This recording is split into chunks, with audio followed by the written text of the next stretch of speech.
షేక్ నాగూర్ మీరావలి గారు ముస్లిం కుటుంబంలో పుట్టి ప్రతిరోజు నమాజ్ చేస్తూ మరి ఖురాన్ని పఠిస్తూ ప్రతి సంవత్సరం రంజాన్ టైంలో ఉపవాసం ఉంటూ ఎంతో భక్తి శ్రద్ధలతో ఆయన మరి అల్లాని పూజిస్తూ ఆయనకి నమాజ్ చేస్తూ ఉండేవారు.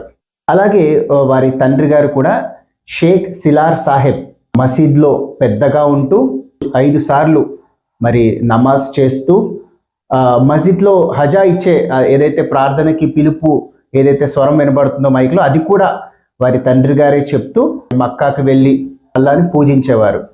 ఎలా బ్రదర్ యేసుక్రీస్తు ప్రభువే నిజ దేవుడని ఆయన సొంత రక్షకుడుగా ఎలా అంగీకరించారు, మరి ముస్లింగా ఉండే బ్రదర్ ఇప్పుడు పాస్టర్గా ఎంతో మందికి సేవ చేస్తూ ఎలా యేసుక్రీస్తు ప్రభు బిడ్డగా మారారో మనం ఈ సాక్ష్యాన్ని విందాం. Praise Lord brother.